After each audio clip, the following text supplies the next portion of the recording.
CM Revanth Reddy ने कांग्रेस की 6 जमानतों के नफाज के लिए एक कार्ड बहुत अहम रखा है। सीएम रेवंत रेड्डी के अहम अहकामात ये है। तेलंगाना में असेंबली इंतखाबात में कांग्रेस ने 6 जमानतों का वादा किया था। उसके साथ ही अवाम ने कांग्रेस पार्टी को इख्तिदार सौंप दिया। चीफ मिनिस्टर की हैसियत से हलफ लेने के पहले दिन रेवंत रेड्डी ने 2 जमानतों की फाइल पर दस्तखत किए। महालक्ष्मी स्कीम के तहत खवातीन को मुफ्त बस में सफर फराहम किया जाएगा। नेज आरोग्यश्री के जरिए इलाज की 10 लाख रुपए और अहकामात जारी किए जाए। रेवंत रेड्डी ने रियासत भर के जिला कलेक्टरों और एसपीज के साथ मीटिंग भी की।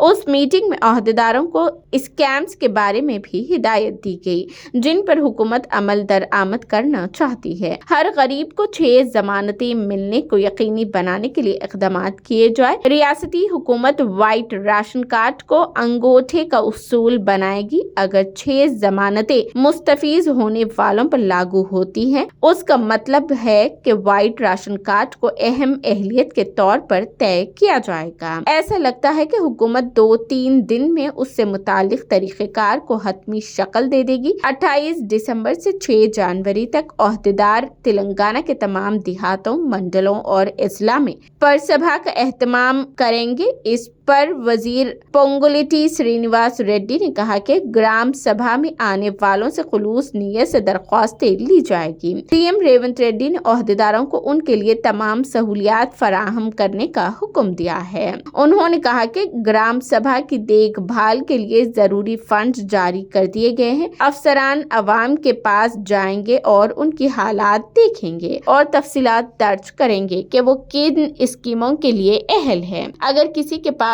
व्हाइट राशन कार्ड नहीं है तो हुकूमत उन्हें 6 जमानतें हासिल करने के लिए नाअहल समझती है। इससे मुतालिक मुकम्मल तफसीलात अगले 2 रोज में सामने आ जाएगी।